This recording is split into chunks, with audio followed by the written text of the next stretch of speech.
Hi, I'm Joanne Castello. My topic is the 7 tips for coaching employees to improve performance. Managers and leaders are critical to the success of a business, and so are effective coaching skills. Consistent coaching helps the employee onboarding and retention. Performance improvement, skill improvement, and knowledge transfer on the top of these benefits. Coaching is an effective method for reinforcement and transferring learning. While there are many important leadership skills and competencies, coaching is central to improving the performance of entire teams. Good coaching can be easy to spot but hard to emulate. First, you need to meet your team members where they are at. Coaching isn't one-size-fits-all endeavor. Some people will need a lot of more hand-holding than others depending on where they're at in their job role and overall career. How to coach employees at different levels. The best coaches don't use the same coaching style for each individual team member. They are flexible enough to adapt the situation at hand. And the next one there are 5 levels of employee performance, and you have to adapt your style for each to catch them effectively. Number 1, we have novice. Number 2, we have doors. 3 is performers. 4 is master, and the last one is expert. Number 1, we have novice. When we say novice, or telling stage of learning, they need to receive a lot of instruction and constructive corrections. Number 2, we have door. When we say door, once novice begin to understand the task and start to perform, they transition to the door stage. Number 3, we have performer. When you say performer, as doors start accomplishing a task for standards, they became performers. Now they're doing real work and carrying their full share of the load.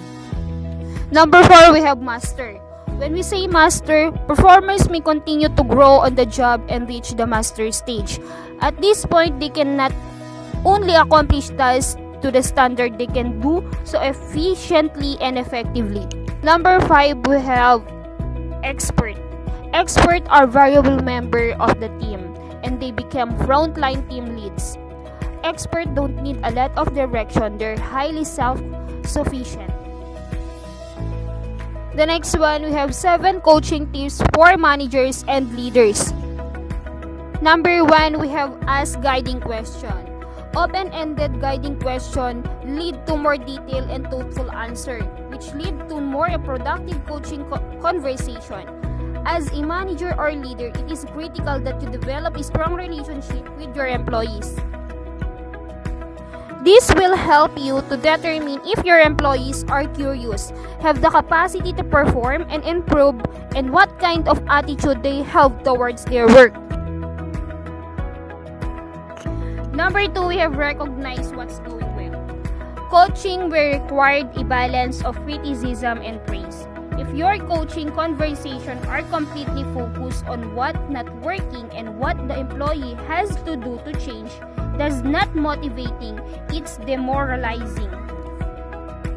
Your recognition of the things your employee is doing well can build from that to improve. We're not talking about the compliment sandwich here, because that's coach's technique often devolves into shadow praise that comes as an insincere. Number 3, we have listened and empowered. Coaching required both encouragement and empowerment. As a manager and a leader, your job is to build one-on-one relationship with employees that result in improved performance. It is important to know you care enough to listen to what they have to say, so encourage them to share their opinions. Number 4, we have understand their perspective. When you're coaching employees to improve performance and engagement, approaching things from their perspective rather than your own will help you enormously with seeing the changes and result you want. Everyone has different motivation, preferences, and personalities. So if you ask a question to help you understand where their why comes from and what they prefer, how looks like, then you can tailor your coaching conversation to align the way you work best with the improvement you're both aiming for. Number 5, we have talk about next step. Coaching conversation are meant to yield changes and result. So be sure to clearly define and outline what needs to happen next.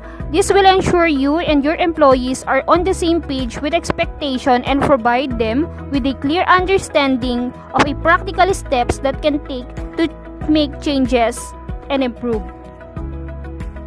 Talk about what is reasonable to expect given their workload and the complexity of the changes being made. Number 6, we have coach in the moment. If an employee comes to you with a question about the process or protocol, use this opportunity to teach them something new. If you're not able to stop what you're doing right now, schedule time with them as soon as possible. Go over it.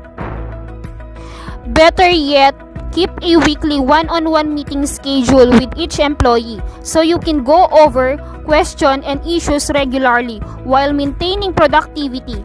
Coaching employee with a goal of improving performance means making them a priority each week. The number 7 and the last one, we have commit to continuous learning. Emotional intelligence or EQ is a critical aspect of coaching employee in a way that builds relationship, boosts engagement, and improve performance. Manager and leader can see greatly improve coaching skills by taking steps to improve their EQ. They go hand in hand.